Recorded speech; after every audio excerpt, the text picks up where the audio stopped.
Muito obrigado ao convite. Tem que ligar aqui? Vamos lá. Então tá bom. Boa noite a todos. Muito bom aqui. Muito obrigado mais uma vez. Eu estava comentando aqui com o presidente, já é a quarta vez que eu venho. Acho que o Centro Espírita que eu mais vim da palestra esse ano. Coisa boa. O público é muito bom, a cidade maravilhosa, a acolhida sempre agradável. E é um prazer vir aqui, toda a sinceridade. E o tema escolhido é sobre esse período de fim de ano, né? Nós temos que refletir, aliás, o tempo todo a gente precisa refletir sobre as virtudes que nós temos, que todos trazemos, desde antes de reencarnarmos, nós trazemos uma lista de tarefas, todas edificantes, para a gente fazer aqui de novo. A gente cumpre algumas, deixa várias para trás. Mas a gente precisa trabalhar em nós exatamente isso, que é o título do que eu vou abordar com vocês, que está num dos livros que eu escrevi. Virtudes que todos temos, que é o melhor que temos em nós.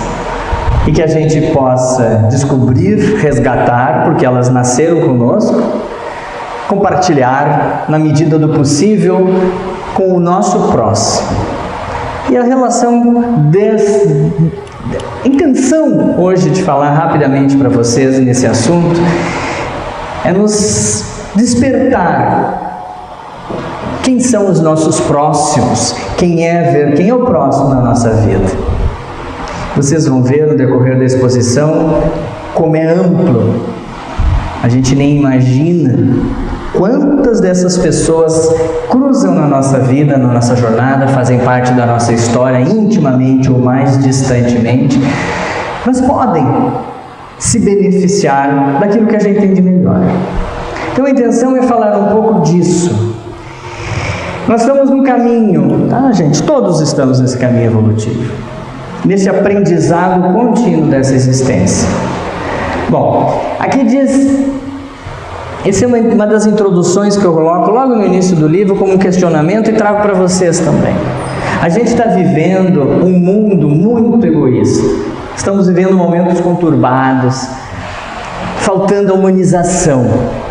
Quase todas as dimensões de onde a gente está, falta humanização.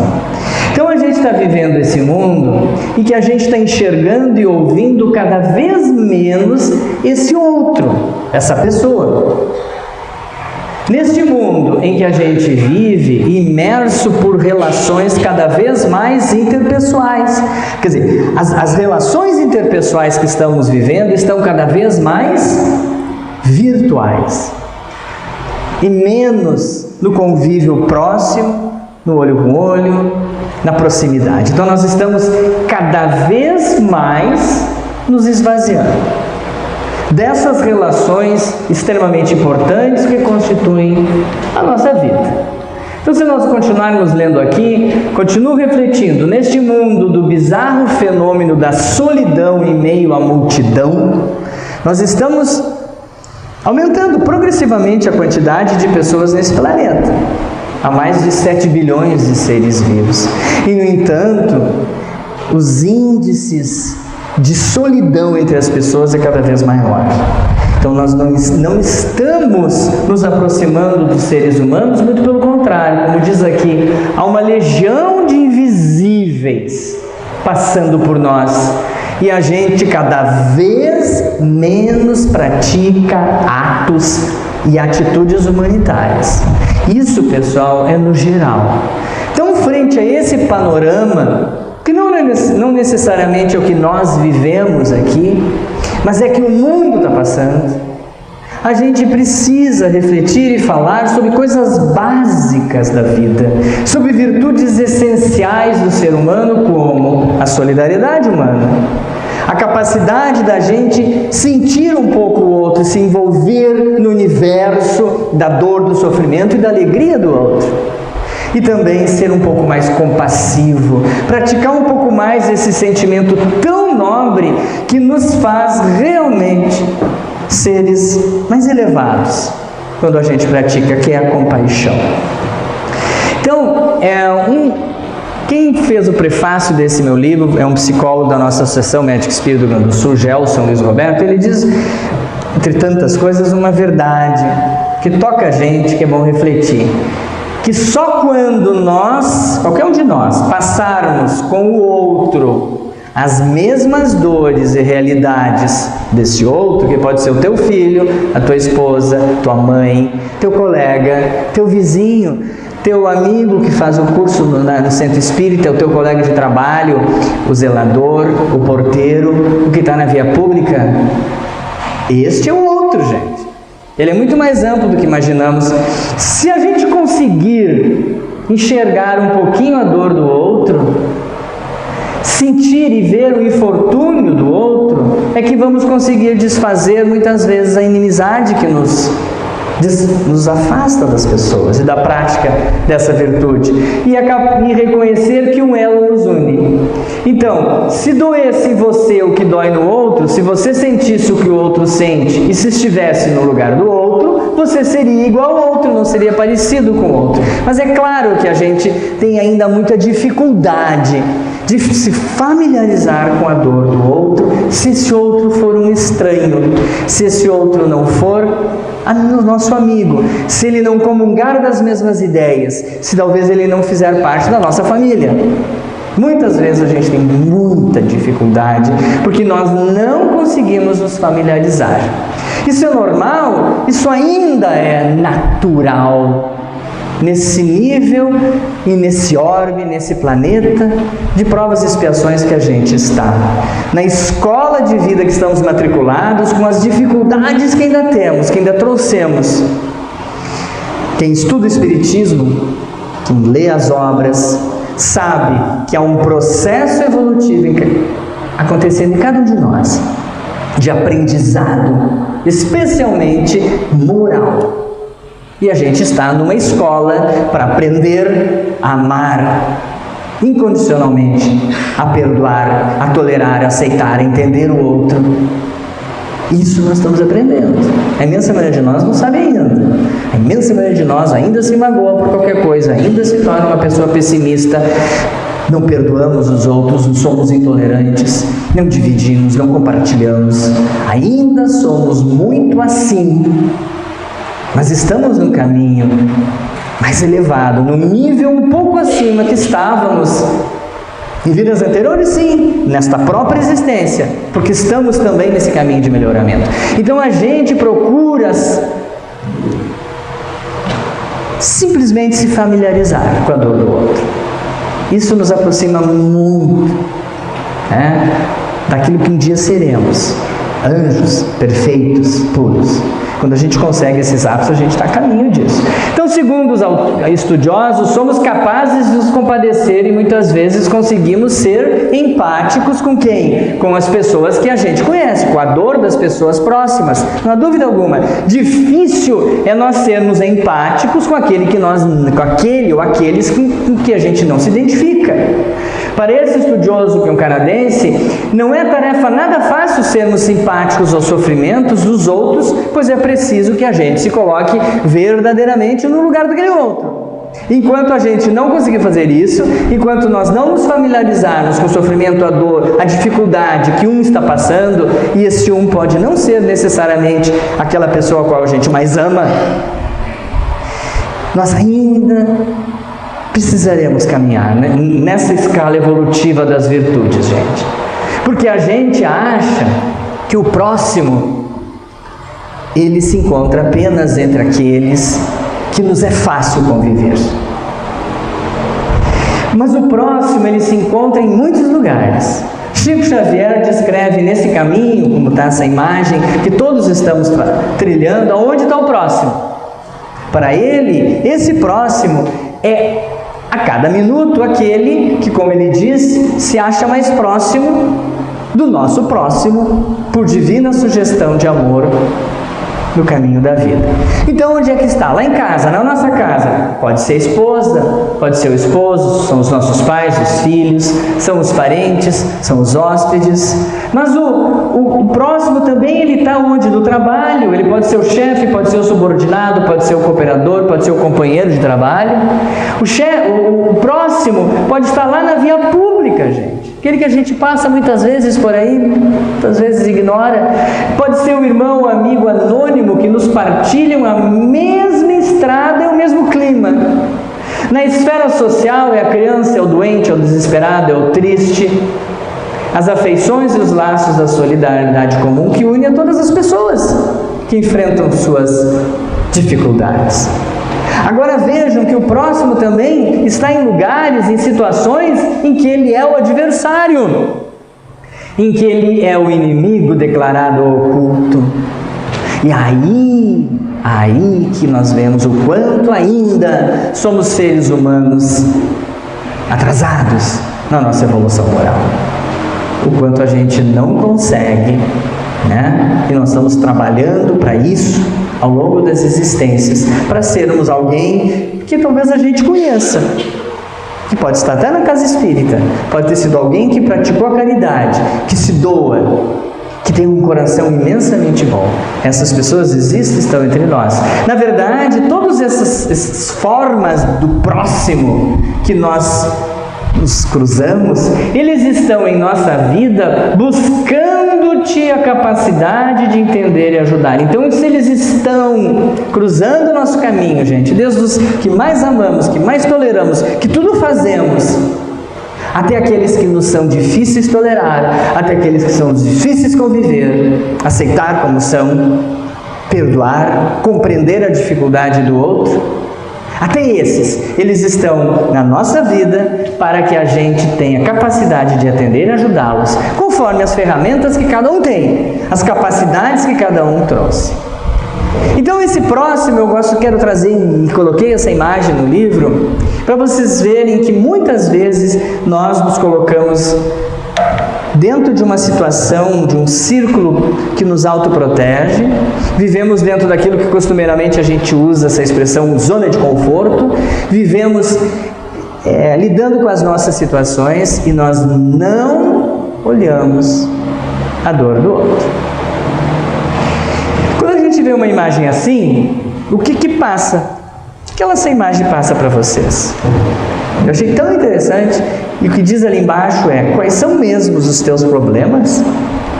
Quando a gente imagina que uma criança não tenha quase nada na vida, que ela precisa tomar água barrenta num lugar pobre, miserável, que falta o básico, a gente se dá conta de que somos privilegiados. Que o Criador nos está dando uma oportunidade, que a este aqui há um outro desafio maior na evolução. Nós já estamos no nível assim. Mas a gente tem que olhar isso aí e sentir algumas coisas. Eu fiquei surpreso quando vi isso. Eu fiquei triste quando vi isso. Eu fiquei envergonhado. Fiquei mesmo, gente. Porque a gente reclama de tudo, a todo instante. De coisas que não precisariam absolutamente da nossa recriminação, da nossa crítica, da nossa chamada de atenção. A gente muitas vezes fica tomado por um sentimento de indignação. A gente fica, né? Mas por que essas pessoas, por que há tanta miséria, tanto sofrimento no mundo? Por uma vontade enorme de fazer o bem. A gente reflete quando vê isso, a nossa situação, e agradece a Deus, graças a Deus que a minha vida é melhor do que essa. A gente percebe que os nossos problemas,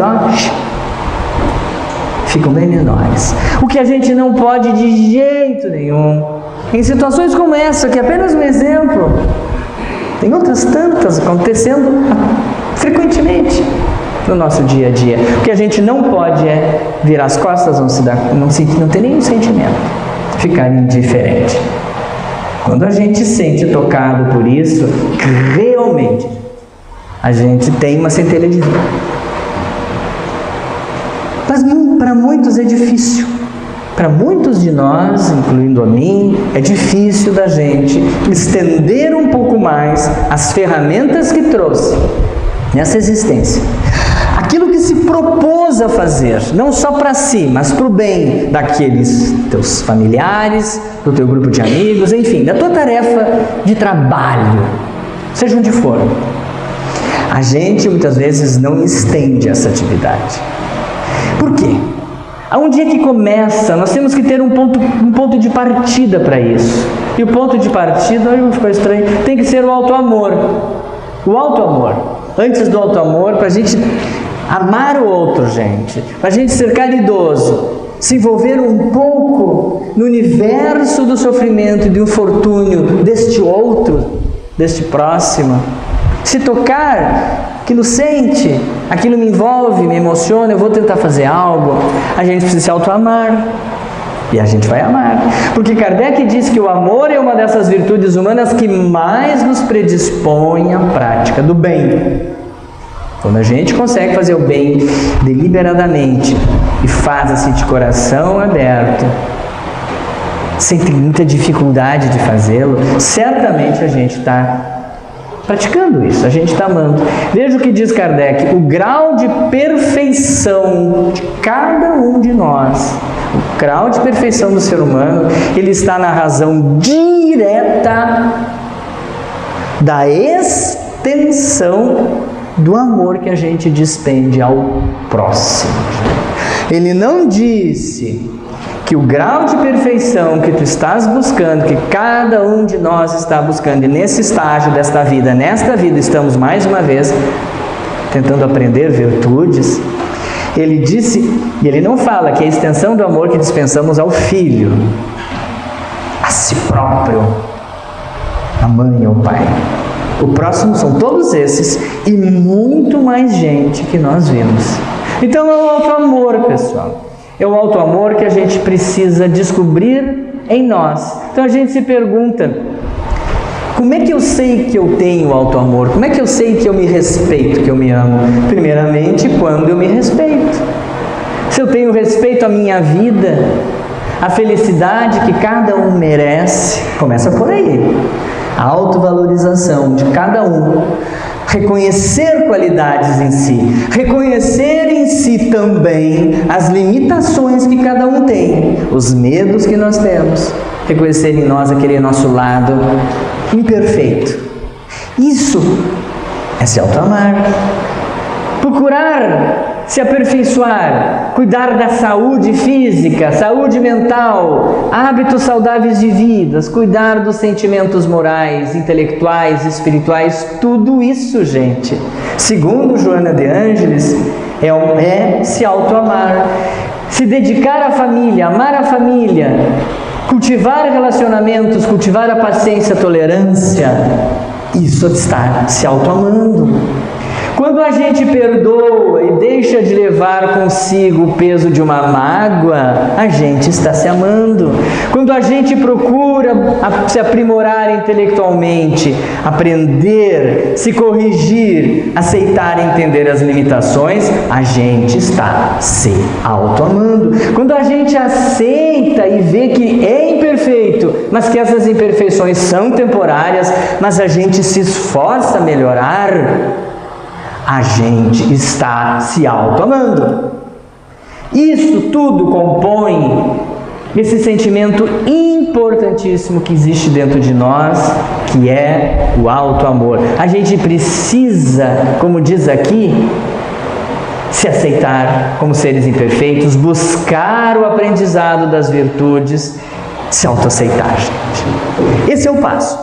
Primeiro, para que a gente possa dar vazão à solidariedade que existe em nós, a capacidade da gente ser compassivo, empático, a possibilidade enorme que a gente tem de agradecer o que conquista, o que ganha. Então esses sentimentos, essas virtudes que estão em nós, elas precisam sim de dedicação, de trabalho de cada um, no aprendizado, no aperfeiçoamento da própria doutrina. E a doutrina espírita, essa que escolhemos, é o caminho, muitas vezes, da gente buscar isso. Eu falo também no livro sobre essa dimensão das ações humanitárias. Cito alguns exemplos de instituições mundo afora que fazem o bem, que ajudam aos outros. Talvez a gente não imagine quantas pessoas no mundo trabalham em prol dos outros. Gerry Almeida é um escritor espírita daqui, vocês devem conhecer. Ele diz o seguinte: onde está o valor de cada um de nós, senão na capacidade de produzir algo de bom? Viver é um todo, tudo está interligado, interdependente. Como ser feliz no individualismo, como ser feliz no egoísmo, no orgulho, como ser feliz na agressividade, no ressentimento, na competitividade. Ele coloca esses critérios importantíssimos para que a gente encontre a felicidade verdadeira, porque se a gente vive no orgulho, vive na mágoa, no ressentimento, né? Como diz aqui, é agressivo, é individualista, tem muitos ressentimentos, como é que a gente vai amar o outro? Somos todos dependentes do amor. E o amor é o que nos aproxima do outro afetuosamente. Essa é uma questão básica do ser humano. O outro também faz parte do enredo que, como ele diz ali, constitui a minha realização. Então a gente precisa entender isso. E eu venho um slide atrás do outro falando dessa questão da gente procurar fazer um pouco mais daquilo que a gente talvez esteja fazendo. A bondade e a generosidade humana são surpreendentes, pois nos fazem acreditar em um mundo melhor, em um mundo habitado por seres que dão o melhor de si aos outros. Então, no mundo em que a bondade e a generosidade são frequentes, são praticadas pelas pessoas, sem sombra de dúvida que é um mundo mais elevado, moralmente mais elevado. Então, a generosidade, a compaixão, a solidariedade, a empatia e quantas mais nos permitimos lembrar, são algumas das qualidades de quem realiza ações humanitárias. Então aqui eu tenho vários exemplos, possivelmente algumas pessoas, alguns de vocês participam, conheçam quem participe, de instituições mundo afora que ajudam os outros. A gente vai olhar Médicos Sem Fronteiras, ActionAid, Cruz Vermelha, Unicef, Save the Children, Fraternidade Sem Fronteiras, esse programa de alimentação a famintos e o Centro de Valorização à Vida, que é um serviço nosso aqui de prevenção ao suicídio. Todas essas instituições e muitas mundo afora são compostas de pessoas que têm suas dificuldades, óbvio, mas que têm certamente em comum o quê? A centelha divina, porque são pessoas boas, abnegadas, que se doam, que fazem o bem e se comprazem por isso, e são os maiores beneficiários, gente, do bem que fazem. Nós vamos ver no decorrer ainda dos próximos slides, e eu falei isso no livro, que as pessoas que praticam bem, que estão envolvidas em alguma instituição ou comunidade, elas têm uma saúde mental melhor, elas têm uma saúde física melhor do que a média daquelas que não fazem. Então, a gente jamais pode imaginar que é um escravo, que é um trabalhador, que é um empregado, que cansa, que aquilo não traz benefício. O trabalho das ações humanitárias da caridade, elas trazem melhor qualidade de vida física e mental.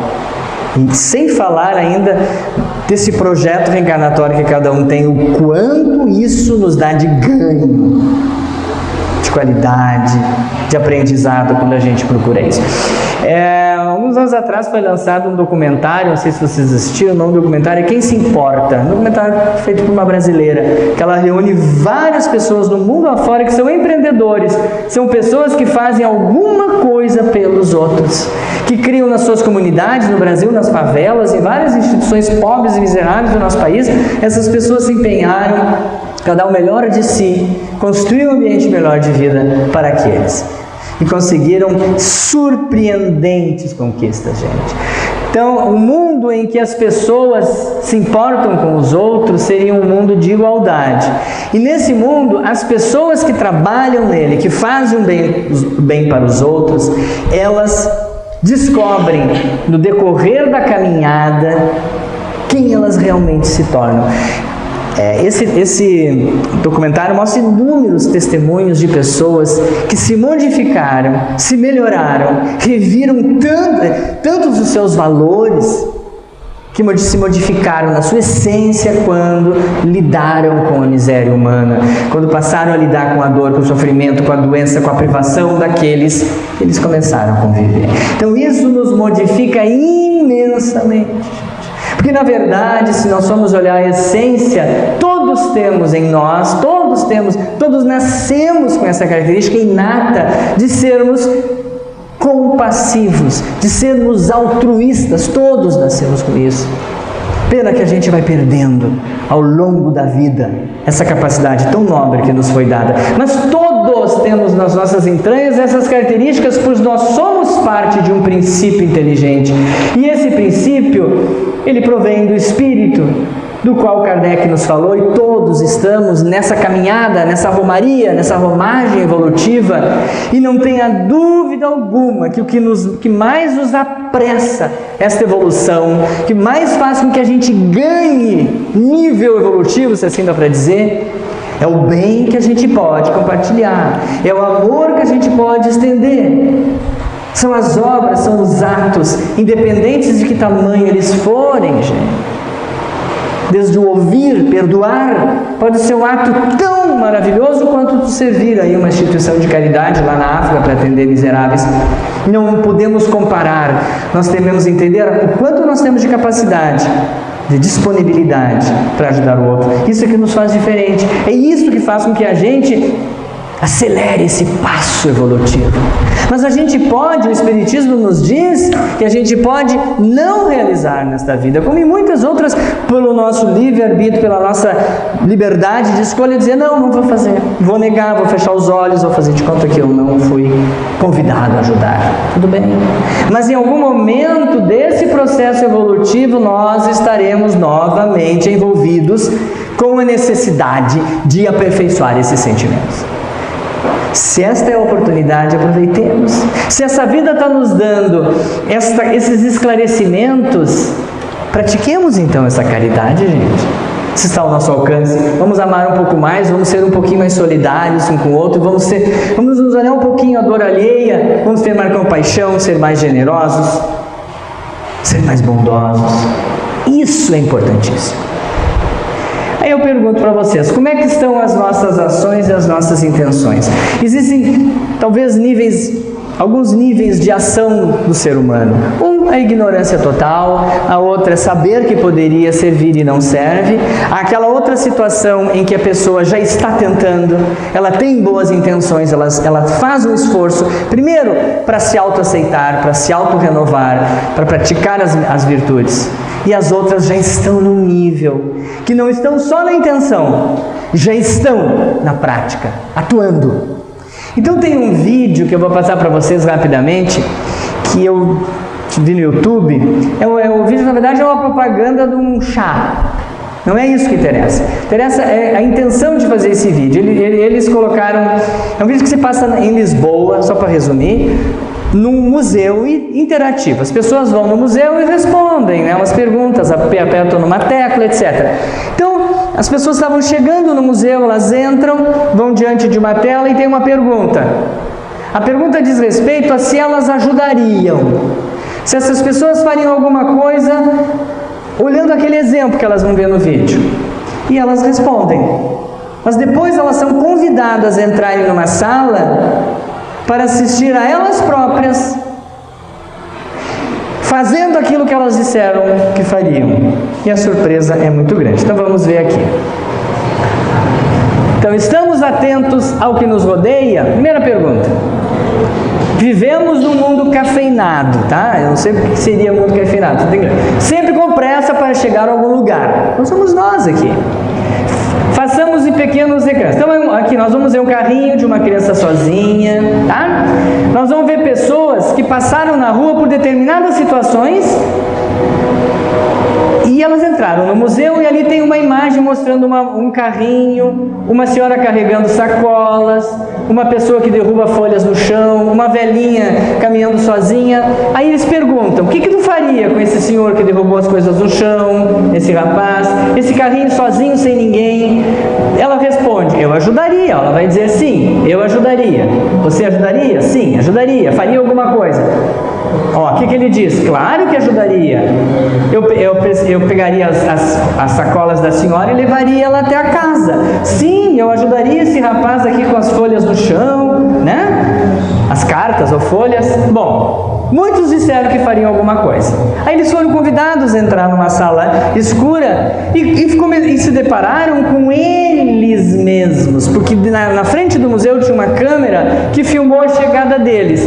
Então, essa aqui que disse que ia ajudar, passou por ela. Não ajudou. Passou.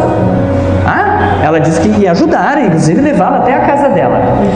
Esse aqui, aquela senhora estava perdida, alguma coisa assim, disse que ia ajudar, não ajudou. Esse aqui estava perdido, ela passou, tá, tudo bem. Aí ela ficou constrangida, né? Porque lá ela apertou no botãozinho dizendo que ia ajudar. Esse aqui disse que ia ajudar o cara a segurar as folhas, passou por ele. Óbvio que deve ficar constrangido. Esse disse que ia ajudar aquela senhora, não ajudou, como nós vimos antes, né?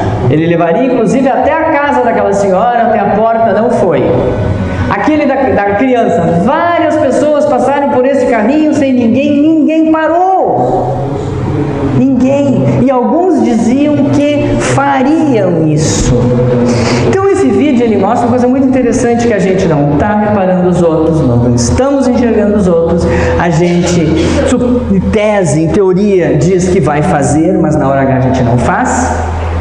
Então, fique atento ao que realmente importa. Tá, essa é a pergunta. Daí essas pessoas se dão conta mais adiante e comentam que ela não reparou, passou ao lado, que ela se sentiu mal porque não ajudou.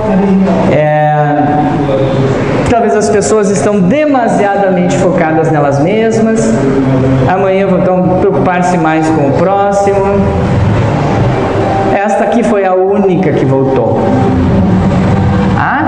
E ela foi ali, foi perguntar quem era a mãe, não se importou. Então a imensa maioria de nós, gente, nós realmente estamos num momento da vida em que a gente não está conseguindo partilhar do nosso tempo, da nossa atenção, a gente não está vendo o outro, e esse outro, claro, que nos é difícil ver ainda, mas ele pode estar mais perto. Ele pode estar na casa espírita, aquele estranho que a gente passa, que a gente conhece só do oi. Mas uma das vezes que eu dei essa palestra, uma pessoa disse, olha, aconteceu lá no meu prédio, eu sou faxineira. E ela estava com um pedacinho de pano desse tamanho, secando um vazamento que teve. Aí 2 vizinhos passaram, viram e foram pegar panos grandes para ajudá-la. Daí ela diz assim, doutor, eu vivenciei isso essa semana.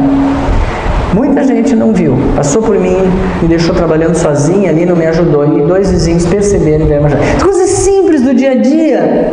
Então, a pergunta, gente, nós estamos partilhando esse tão precioso tempo, nossa atenção e dedicação à prática dessas virtudes?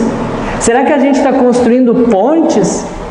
Ou a gente está fazendo cidadelas? Nós estamos construindo muros que nos protejam, cidadelas que protejam a nossa família, porque graças a Deus, ou apesar dele, ou sem ele, a gente tem plano de saúde bom, a gente tem boa saúde, a gente está na faculdade, a gente tem o pai e a mãe, a gente não passa fome, nós não temos enfermidade.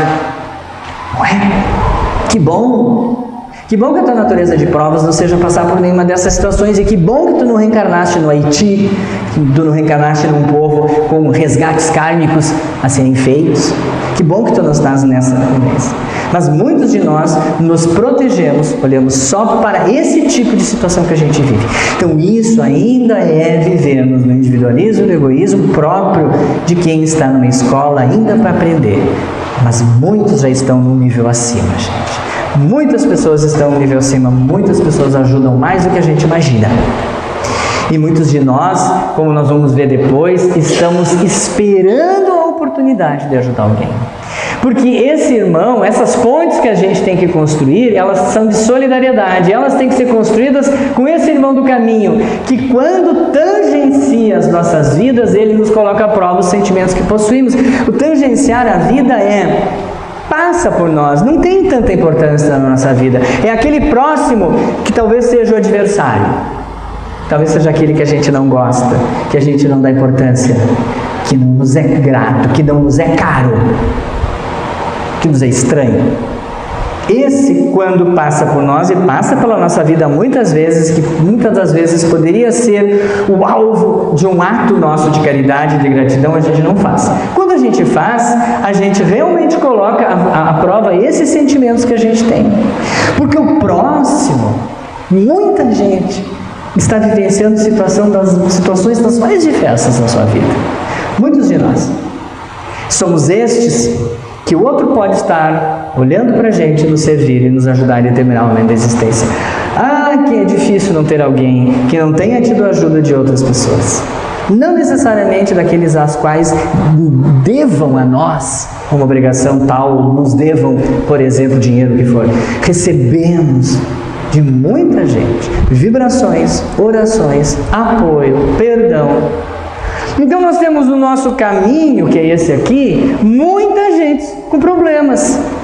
Muitos desses amigos, desse próximo, estão lutando diariamente contra as más tendências que têm. Nós podemos ser um desses. Muitos desses próximos estão enfrentando doenças, estão vivenciando conflitos, estão enfrentando problemas em casa, sim, problemas conjugais, problemas familiares, profissionais, políticos, até mesmo sociais. Muitos desses irmãos de jornada evolutiva pode estar buscando um sentido diante de um vazio existencial nessa epidemia do suicídio que nós estamos vivendo nesse país e no mundo. Muita gente está vivendo um vazio e está à beira de cometer um suicídio. Muita gente vive um desamparo, vive um abandono, está vivendo, enfim, alguma injustiça que tenha passado. Esse amigo, irmão, ele pode estar em meio a batalhas tão desiguais contra vícios de toda ordem, contra a delinquência, a dependência, enfrentando a violência, enfrentando o desamor, sendo privado do básico, mas também sendo privado de afeto. Isso e muito mais são as faces das mazelas humanas. E essas faces são numerosas, gente, que nós talvez já vivenciamos alguma delas. Então, nessa teia de solidariedade que a gente vive, somos o próximo do outro. Somos aquele que tem uma ferramenta que pode compartilhar. Tem a palavra, tem a capacidade de aceitar, de tolerar, de ajudar com carinho, com apoio, financeiramente, materialmente. Mas nós muitas vezes estamos naquele outro lado, o lado daquele que está sendo quem recebe isso. Por isso que é uma grande teia de solidariedade que a gente está preso nela. À medida que a gente vai expandindo essa nossa consciência, entendendo isso, à medida que a gente vai expandindo e melhor compreendendo a dimensão desse projeto de reforma íntima, que ele não é individual, pessoal, não é individual, porque nós reencarnamos dentro de um projeto coletivo, primeiro na família, depois vem o grupo do trabalho, vem o grupo social e vem novas formações da família muitas vezes. Nós todos estamos envolvidos nesse planejamento e a gente, quando expande isso, quando a gente entende que isso faz parte da reforma, a gente consegue fazer essas pontes de solidariedade com os outros. A gente plasma pontes, como diz aqui.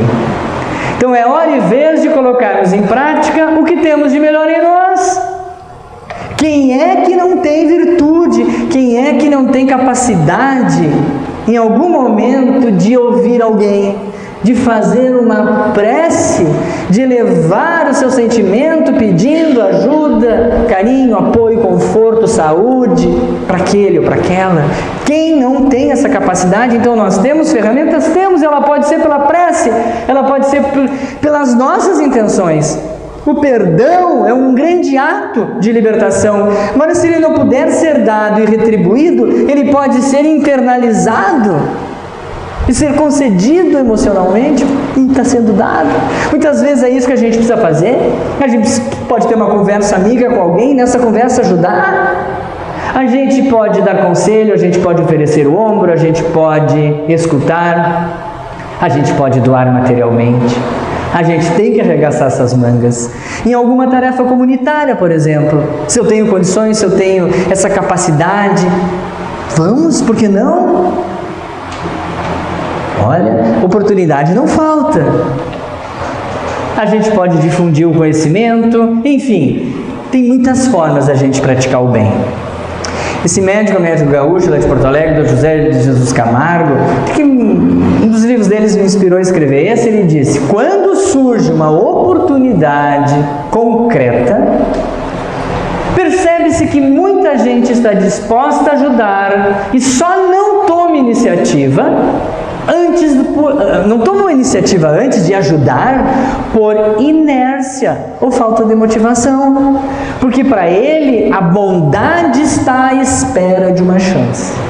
A bondade, a caridade, o ato humanitário, ele está sempre à espera de que a gente descubra em nós as qualidades, as capacidades, se liberte, identifique que pode fazer o bem através de um ato desses que nós citamos. Existem inúmeras faces, gente, inúmeros exemplos que a gente pode praticar isso. No livro eu coloquei 4 exemplos de como a solidariedade, foi assim que eu botei o título, como a solidariedade se manifesta no coração das pessoas. Como ela se manifesta dentro de nós, a todo instante, frequentemente. Eu citei o exemplo de um grande evento, de uma grande tragédia que aconteceu no mundo em 2010.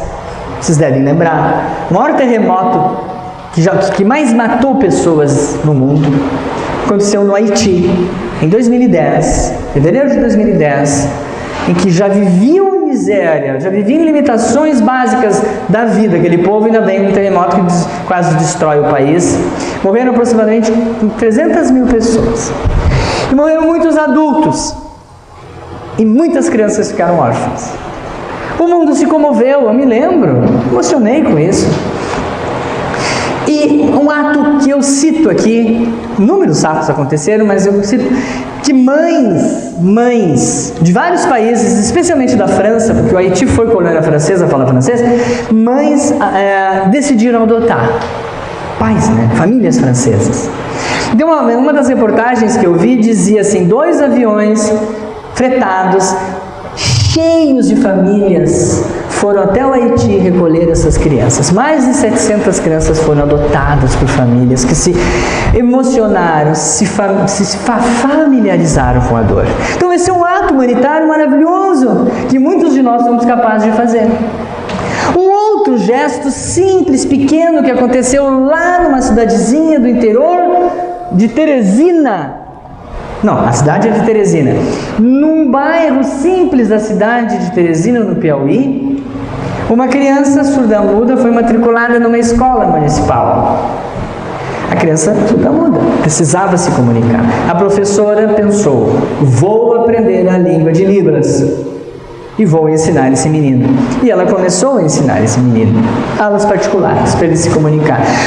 Os outros coleguinhas viram que esse menino, ao aprender a língua de Libras, só podia trocar com a professora. E essa professora viu isso junto com os outros quase 40 alunos de uma turma miserável, gente, simples, pobre. Aprenderam a língua de Libras. Então essa professora ensinou a todos os alunos, e esses alunos interagiram com este menino surdo-mudo. O que a maioria das pessoas faria? O que a maioria das professoras fariam? Iriam na direção da escola reclamar por que esse menino estava na minha sala de aula. Ela não fez isso. Ela fez um ato simples, humilde, solidário, de pensar no outro, sentir a dor do menino, e foi lá e aprendeu a língua de Deus. Um ato simples de caridade, maravilhoso. Eu citei também no livro esse episódio que fez um ano há pouco, aquele acidente aéreo que matou um time inteiro, quase todo o time, né, de futebol da Chapecoense, mais muitos fotógrafos. Por que aquilo me tocou? Por que as pessoas se tocaram muito com as perdas humanas daquelas pessoas? Por que a partir dali houve comoção? A partir desse fato, muita gente na cidade se envolveu mais em atividades humanitárias. Porque aqueles que morreram acidentados, todos, gente, não eram pessoas orgulhosas, não eram esses jogadores arrogantes, ricos, que só pensam no umbigo deles. Eram jogadores de futebol e repórteres simples e humildes, que dentro daquela comunidade da cidade de Chapecó faziam ações comunitárias de ajuda aos outros. Então estas pessoas, gente como a gente, simples como a gente, capaz de fazer o que a gente faz, compadeceu uma população inteira e muitas pessoas. Isso assim, olha, foi além das fronteiras daquela cidade, daquele estado do Brasil. Tocou muitos. Isso são atos, são gestos, são faces da solidariedade do ser humano. E cito por fim um exemplo de uma mãe. Ela foi minha secretária no meu consultório, me concedeu a história dela para pôr no livro. Então ela conta que ela tentou a gravidez, não conseguiu, tinha problemas, tinha endometriose, não conseguiu ser mãe, e ela sempre quis ser mãe. Lá pelas tantas, ela pensou, tenho que adotar. E você sabe da dificuldade de adoção no nosso país.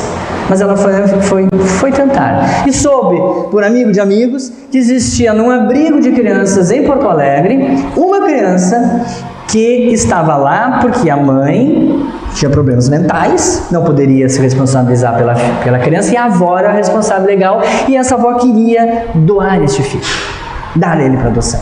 Então, depois ela começou a tentar fazer todos os processos. Ela foi conhecer o menino, e ela soube da história desse menino, gente. Foi um menino que sofreu danos emocionais, foi abandonado, sofreu violência, a mãe era doente mental e a criança tinha suspeita diagnóstica de doença mental grave, ou um tipo de esquizofrenia, queria se desenvolver mais adiante, ou retardo mental, ou autismo, tinha péssimos prognósticos. E esta mãe, essa minha secretária, foi até o fim na adoção dessa criança. Ou seja, o amor transpôs todos os limites. Hoje, o Daniel tem 10 anos, estuda, está na 5ª série, ele tem o diagnóstico de síndrome de Asperger, que é um espectro do autismo, está aprendendo, é amado, é uma criança muito querida. E vocês veem o que é o ato singelo de amor de uma mãe. Quantas fariam isso? Quantos de nós seríamos capazes de aceitar esse desafio de adotar alguém que traz consigo marcas traumáticas de uma infância sem amor e abandonada? Mas tem gente muito boa no mundo que faz. Então isso eu quis ilustrar, que são as diversas faces e são os atos e gestos humanitários que nos diferenciam dos outros. E toda vez que esses chamados são ouvidos, porque constantemente há chamados para a prática do bem, mas a gente não ouve. Mas quando a gente ouve, o universo se envolve em vibrações das mais elevadas.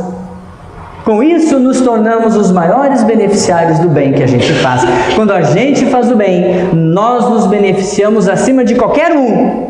Porque este ato, para um número expressivo de pessoas, gestos de solidariedade e compaixão praticados podem ser os únicos lenitivos a chegar naquela comunidade, chegar naquela pessoa, que não tem ninguém, que está só, que não tem família, que foi abandonada. Muitas vezes são esses atos humanos, solidários, de compaixão, de empatia, de seres muito elevados, no meio de nós.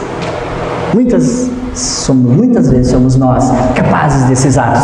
Esse faz realmente diminuir o flagelo da solidão, do sofrimento da humanidade. Então temos certeza que a gente faz o bem, que a gente precisa, todos precisamos, como diz esse médico, um choque de generosidade.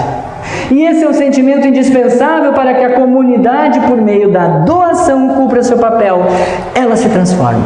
A pessoa que doa se transforma. A comunidade que doa se transforma. O centro espírita que faz caridade, que se doa, se transforma para melhor. Então esses atos nos fazem bem. Sabemos, através de inúmeros estudos, que fazer o bem, praticar, se doar, dividir, compartilhar, nos faz experimentar a paz. Que talvez todo o ganho que tenhamos em talento, em virtude, em intelectualidade, em dinheiro, em fama, não nos dê paz. Mas esses atos não podem proporcionar às pessoas serem mais felizes, elas são mais otimistas, elas têm um fator protetor para a sua saúde, e se sabe por muitos estudos que ser altruísta, praticar o bem, fazer parte de algum movimento voluntário, de alguma atividade que a gente faça voluntariamente, ativam em nós áreas do cérebro que ativam, por sua vez, hormônios do bem, que estabilizam nossa saúde, que melhoram os nossos índices de saúde. Com base em estudos de diversos psicólogos, neurocientistas e demais pesquisadores do comportamento humano, podemos afirmar que nascemos com esse impulso de fazer o bem. Todos nascem, mesmo aquele que tenha tido uma vida pregressa de muita maldade e crueldade, ele reencarna com propósitos de ser bom. Imagina nós, que já estamos no caminho evolutivo melhor. Então a gente vem para ser altruísta, a gente vem para ser bom, mas a gente se deixa envolver. E muitas vezes, por influências de todo o plano, tanto daqui, dos prazeres da vida, tanto quanto de influências espirituais negativas, a gente muda esse caminho do bem. Então sabemos e que tenhamos essa certeza, pessoal, que quem pratica o bem é o maior beneficiário dele. Se uma pessoa feliz fazer o bem e ser generoso, fazem parte de um grande ciclo contagiante, e esse ciclo reverbera mais fortemente que a gente imagina. E a base de um cérebro saudável, segundo esse neurocientista, a base de um cérebro saudável é a ternura, a gentileza e a bondade. E para ele, todas essas podem ser treinadas por nós. Então isso traz muito mais saúde para o cérebro do que qualquer outro índice, talvez, que a gente procure aí, ter um bom peso, baixar a pressão, cuidar da alimentação. Tudo vale, tudo conta. Mas se a gente não tiver ternura, gentileza e bondade, o nosso cérebro não é saudável. Então a gente conclui, estamos finalizando, que sempre há tempo para cada um de nós, que vai sair daqui hoje, tenho certeza, um pouco inquieto, olhando para si silenciosamente, vendo seus atos, seus gestos e vendo o seu potencial. Ninguém está sendo criticado, ninguém está sendo chamado a atenção. Apenas a consciência da gente se expande, se esclarece e pode tomar uma decisão. O seu mundo, o nosso mundo interno, nosso mundo íntimo, tomar a decisão de que poderei fazer algo mais por esse alguém, por esse próximo. Que eu já faço, vou continuar fazendo. Agora com mais certeza do bem que isso está me fazendo. Se eu ainda não faço a contento, vou me esforçar mais. Porque, como diz aqui, a gente sempre tem tempo. Ainda há tempo de que a gente arregace mangas, descruze braços, se desloque dessa zona de conforto, olhe para dentro da gente, procure virtudes, cultive e compartilhe com o outro. Porque esse outro, gente, ele está no mesmo caminho evolutivo de aperfeiçoamento moral que a gente. Ninguém para os valores morais é superior ao outro. Todos estão nivelados quando fazem o bem. Se tu não pratica, se tu não é uma pessoa moralmente correta, justa, adequada, de pouco valem os teus atributos de beleza, os teus atributos de inteligência, a tua genialidade, a tua capacidade de trabalhar em determinadas áreas profissionais. Isso não vale. O que conta é o aperfeiçoamento moral da raça humana, que tu podes ter também concomitantemente com essas capacidades intelectuais, de atributos físicos, mas que tu tenha preponderantemente esses valores que a gente está buscando e a gente viu durante hoje. Chico Xavier nos diz o seguinte: quem ama semeia vida e alegria. Não basta crer na imortalidade da alma, inadiável é a iluminação de nós mesmos. Importa elevar o coração, romper as muralhas que nos encerram na sombra, esquecer as ilusões da posse, dilacerar os véus da vaidade, abster-se do letal licor do personalismo. A nossa missão essencial é converter toda a terra em templo augusto de Deus. Essa é a principal meta que a gente tem. Eu quero finalizar com uma mensagem. O som tá alto? Tá. Deixa eu só finalizar aqui. Tagore foi um grande estudioso, filósofo, pensador indiano, acho que do século XVIII. Ele disse uma grande verdade. Ele falou o seguinte: somos chamados ao concerto deste mundo. Não o concerto de arrumar o mundo, mas o concerto de música, de um recital. Então nós fomos todos convidados para o concerto deste mundo, para tocar da melhor maneira possível o instrumento que a gente trouxe, gente. Nós trazemos ferramentas das mais diversas, uns são oradores, outros vão realmente para o trabalho, outros vão para o estudo. Há N virtudes e N talentos em nós. Todos trazemos esse instrumental, essas ferramentas, mas nós também trazemos nessa metáfora tão linda da vida um instrumento musical. Vamos tocar da melhor forma possível. A cada vida que a gente tem, a gente recebe o melhor para ela. Nos será pedido que desempenhemos o melhor que pudermos. E nesta atual, a mais longa, a mais importante, a mais complexa, a que temos mais esclarecimentos, mais ainda está sendo pedido que a gente toque os instrumentos que trouxemos. E que toquemos da melhor forma possível, afinadamente. Quando a gente fala afinado, significa que eu não posso pensar em mim. Eu não posso, individualista, egoísta, pensar em mim. Eu tenho que pensar também no grupo onde eu estou, na comunidade em que eu frequento. Isto é esse grande concerto da vida. Então vamos encerrar, eu vou botar uma mensagem com uma música para que a gente reflita e vá se internalizando, vá se preparando. Tá bom, quero assim. Na medida das infinitas possibilidades que há em nós e pelos esforços pessoais que empenhamos a cada dia, poderemos fazer a diferença na construção de um mundo mais justo e com mais gestos e atitudes humanitárias. Afinal, a solidariedade, a empatia, a compaixão, elas são os sentimentos que melhor demonstram o que temos de melhor em nós.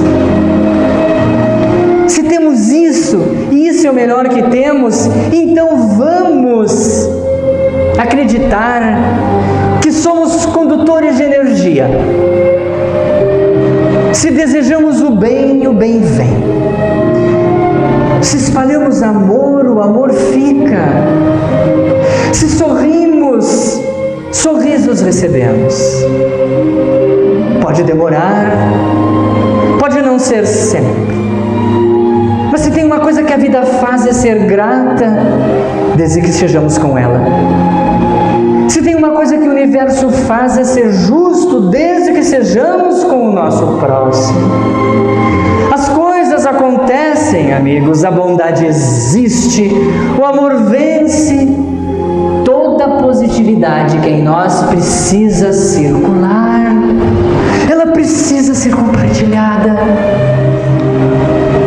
Que nas belas palavras de Leon Denis, ele nos coloca para sermos irmãos, para ajudarmos, para sustentarmos na nossa marcha coletiva. E ele diz que o nosso alvo é mais elevado que o desta vida material e transitória, pois consiste em um futuro espiritual que vai nos reunir a todos. E lá seremos membros de uma só família. E lá, nesse futuro espiritual, nós vamos ter abrigo. Nós não vamos ter inquietações, as nossas necessidades, os nossos males vão ser acalmados. Mas a gente precisa fazer por merecer. É um esforço pessoal que cada um faz. Não vem de graça, vem do nosso esforço. Olhemos todos para essa imagem aqui. Olhem para ela e digam o que vocês percebem dela.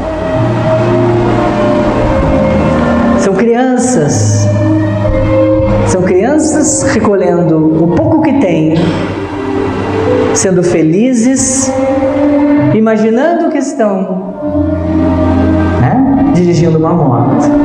Então a gente olha essas pessoas e pergunta: e a felicidade? há felicidade. Não há uma estrada real para a felicidade, mas sim caminhos diferentes. Há quem seja feliz sem coisa nenhuma, enquanto outros são infelizes possuindo tudo. A gente tem em nós tantos recursos, tantas virtudes para compartilhar. A felicidade está em nós, a paz está em nós, e ela é sentida, ela é conquistada, ela é alcançada quando a gente compartilha virtudes das melhores que temos em nós. Eu agradeço a todos por essa pequena reflexão.